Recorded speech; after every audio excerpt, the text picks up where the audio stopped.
बारिश में कौवों के घर दस्तक होती है। कालू कौवा दरवाजा खोलता है। सासू माँ, इतनी तेज बारिश में यहाँ कैसे आना हुआ?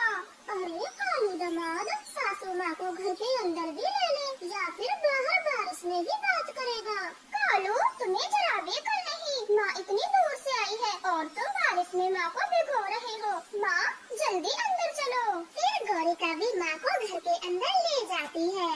अब तो बोले सासू माँ, आपको क्या काम है जो यहाँ आना हुआ? कालू, तुम माँ से बाद में बात करना, पहले मेरे साथ अंदर चलो, कुछ दिखाना है। फिर कालू कौवा गौरी के पीछे पीछे चला जाता है। कालू, माँ को क्या खिलाएंगे? घर में तो कुछ भी नहीं है। क्या गौरी, मैंने जो बाजरे के दाने जमा किए थे वो कहाँ गए? तो क्या मैं अपनी माँ को सूखा दाना खिलाऊंगी? तुम्हारी याददाश्त तो ठीक है या फिर से भूल गए? हमारे बीच में क्या तय हुआ था? भूल गया गौरी, मैं सच में भूल गया। याद दिलाने की कोशिश करें। कालू, जब तुम्हारी बूढ़ी माँ आई थी तो मैंने सूखा दाना दिया था, जब तुमने ही तय किया था चाहे किसी की भी माँ आए खाने में मीठा फल ही देना होगा।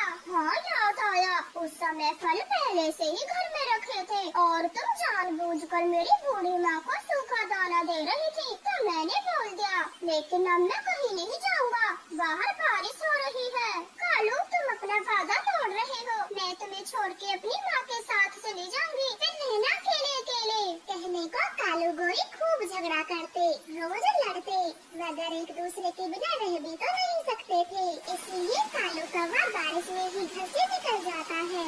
वो आसपास के सारे पेड़ छान मारता है, मगर एक फल भी उसे दिखाई नहीं देता। वो हार कर एक इंसान के घर जाता है, जहाँ एक अमरूद का बड़ा पेड़ था। जल्दी से एक अमरूद तोड़ लेता हूँ, ये इंसान बड़े खतरनाक है। कालू कौवा अमरूद तोड़ने ही वाला था, तभी एक कंकड़ कौवे की आँख पर लगता है। कालू कौवा झट से दूर हो जाता है, अमरूद भी नहीं तोड़ पाता। हटो हटो कौवे यहाँ से, तुम वही कौवे हो जो खाते कम बिगाड़ते ज्यादा थे, और तुमने मेरे सारे अमरूद झूठे भी कर दिए थे। अब भागो यहाँ से, वरना तेरी आँख फोड़ दूंगा। गंदे इंसान, अब क्या आँख फोड़ोगे? पत्थर तो मार ही चुके हो।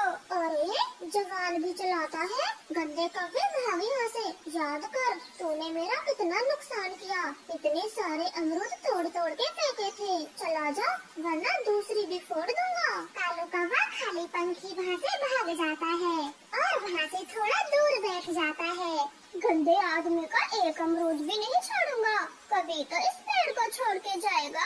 मेरा नाम भी कालू कौवा नहीं। निकम्मे इंसान ने क्या ठिकाना लगाया है, मेरी आँख ही सूज गई, ठीक से दिखाई भी नहीं दे रहा। अब मैं घर कैसे जाऊँगा?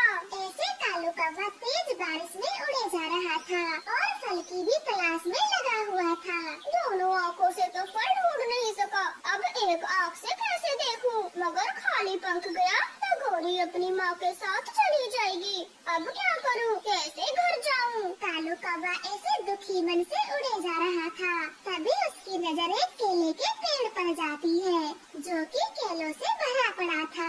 हाँ, कुछ केले यहीं से ले लेता हूँ, काम तो बन गया। कालू कौवा एक केला तो तोड़ लेता है, वो दूसरा तोड़ने ही वाला था, तभी पेड़ की मालिक चील वहाँ आती है और कौवे को लाठी से खूब मारती है। दुष्ट कौवे, ये केले का पेड़ मैंने अपने बच्चों के लिए लगाया है और तू केला चोरी करने आया है। रुको, मैं तुझे छोड़ूंगी नहीं। पिटाई खाने के बाद कौवे को वहाँ से भी खाली हाथ लौटना पड़ता। वो हार थक कर मिट्ठू तोते के घर जाता है। आओ आओ कौवे, लगता है गौरी ने खूब पिटाई करके भगाया है। आखिर बारिश में तुम दोनों लड़ाई ही क्यों करते हो? फिर कालू कौवा वो सारी बात मिट्ठू तोते को बता देता है और अपनी सास के लिए कोई फल मांगता है। यार मिट्टू, तेरे पास कोई फल है तो दे दे, बड़ा परेशान हूँ। 2 बार मार भी खा चुका, पहले इंसान ने मारा, फिर चील ने। कालू, अगर होता तो जरूर देता, लेकिन मेरे पास तो मिर्ची ही मिर्ची है। अगर मिर्ची लेकर घर गया तो गौरी मार मार के मुझे भरता बना देगी। ठीक है मिट्टू, मैं कहीं और जाता हूँ।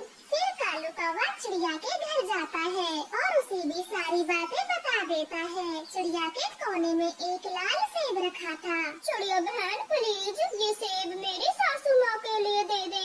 एक फल के लिए मैं 2 जगह से पिट चुका हूँ। कालू कौवे, अगर आप अपना सेब वापस ले जाना चाहते हो तो ले जाओ, ऐसे झूठ क्यों बोलते हो? मैं कुछ समझा नहीं, ये सेब मेरा कैसे है? पर जो भी बात हो बाद में समझा देना, अभी के लिए ये सेब मुझे दे दो, मैं घर जाना चाहता हूँ। चिड़िया वो सेब कौवे को दे देती है। कौवा वहाँ से चला जाता है। चिड़िया भी हैरान थी, पहले गोरी ये सेब मुझे देकर गई और अब ये कालू कौवा आकर ले गया। पता नहीं ये दोनों क्या करते रहते हैं, मेरी तो कुछ समझ नहीं आया।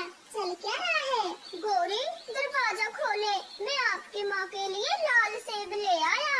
गोरी दरवाजा खोलती है। कालू घर के अंदर चला जाता है तो वो भी चौंक जाता है, क्योंकि उसके घर में तो पहले से ही ढेर सारे सेब रखे हुए थे। दामाद जी, आप इतनी जल्दी में घर से चले गए, मैं तुम्हें रोक न सकी। तुम्हारे ससुर ने जो सेब का पेड़ लगाया था उस पर बहुत सारे सेब लगे हैं, तो बस आपके लिए लेकर आ गई। खा लेना, बारिश में सूखा दाना खा खा कर पक गए होंगे। कालू कौवा तो स्टैचू बना खड़ा था और गोरी को घूरे जा रहा था। फिर गोरी की माँ चली जाती है। कालू कौवे को बहुत गुस्सा आता है। गोरी की बच्ची,